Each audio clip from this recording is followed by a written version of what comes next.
Director's Take, Retrospective from Blizzcon 2023. A little event happened 2 weeks ago, and I was lucky enough to be a part of it. And you, and all of you were too. Blizzcon isn't just for those who attend to the show in person.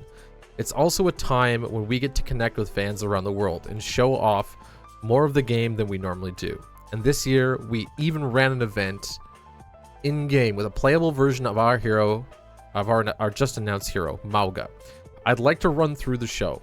This is partially a recap, a correction to misunderstandings around announcements we made, and a bit of a sentimental journey. If you're not into that and just want the deets on Mauga changes, skip to paragraph 3. Let's start with Clash. We announced our new game mode as well as one of the maps, Hanoka, which will be a part of its debut. Watching through some of the videos that people made off our introduction to the mode, watching the videos that people made of our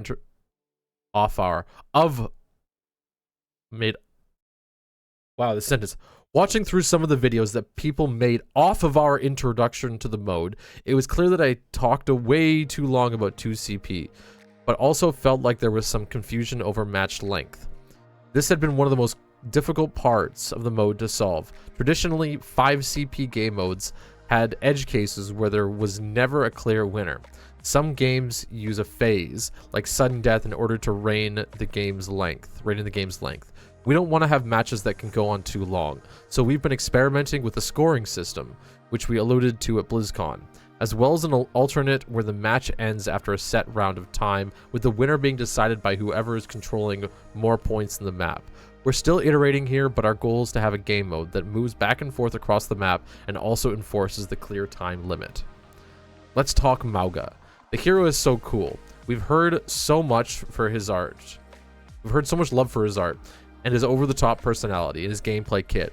After the trial, we also heard feedback that he's felt pretty weak. Our stats show him a bit on the average to weak side, with him underperforming even more at higher skill tiers. We would like Mauga to feel strong at launch, so we'll be implementing a set of changes to tuning at the start of Season 8.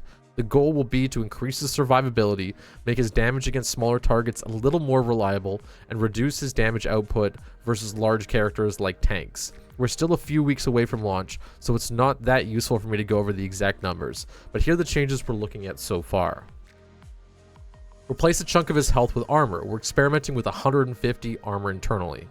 Reduce the size of his head hit volume. That's okay. Increase the damage reduction on overrun. Originally it was 30%, we're testing it at 50%. Also, this can no longer be interrupted by hack. Increase the lifesteal on cardiac overdrive. There are quite a few changes in flight for his weapons. We're testing different spreads and firing rates when using both guns simultaneously, as well as different damage, ammo, and fall-off numbers. We'll have more details on those as they solidify. The Mauga event was the first time we released a hero as a trial.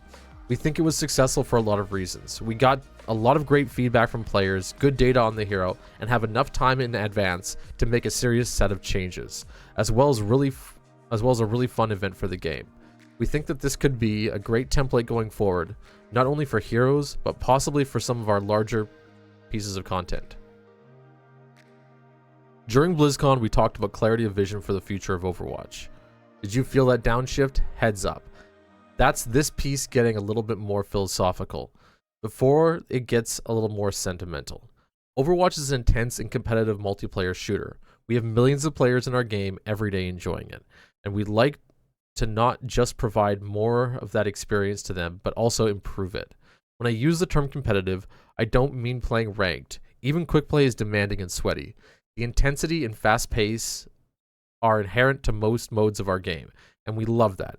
At BlizzCon, we talked about an overhaul of our competitive system, so coming in Season 9 with other updates such as wider group restrictions coming in subsequent seasons.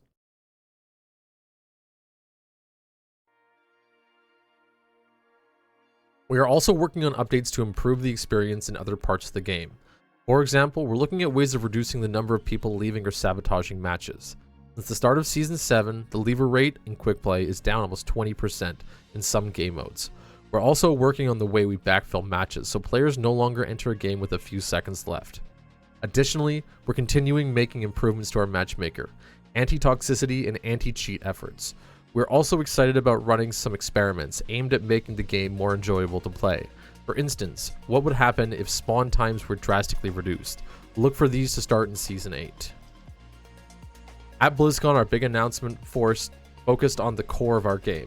This isn't to say we aren't working to bring fun and novel game modes and events to you all. For example, we announced Hero Mastery Gauntlet at the show, and we also celebrated our K-pop event during BlizzCon. We have so much more of this in the works, some centered around PvP, some around PvE, some both, and some might be a little harder to categorize. We're excited for these modes and events, but didn't talk about them much. I don't want any of you to get the wrong idea here. We're still committed to the events like this, but we want there to be a surprise and delight moment for our players. Yet the most emotionally satisfying part of BlizzCon is talking to fans from around the world. A lot of you really love Overwatch, as well as other Blizzard games, and we gathered together in Anaheim to celebrate that passion. Talking to you and hearing your stories puts so much of what we do in perspective. It's easy to get lost in the details of game development or partially anonymous feedback we get online. But listening to a story about how two people met in Overwatch, got married, and are now expecting their first child is a different thing altogether. A mother who has never played our game flew in from Texas to bring her son to the convention. A couple who bonded through Overwatch got engaged at BlizzCon.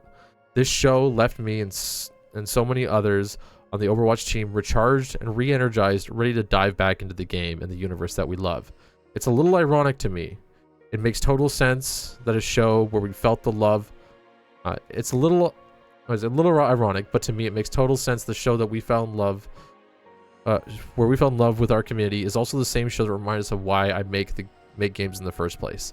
I'm grateful to you all and can only hope the energy and passion we put into our game can be enough of a thank you. Thanks for reading, and we'll see you in game.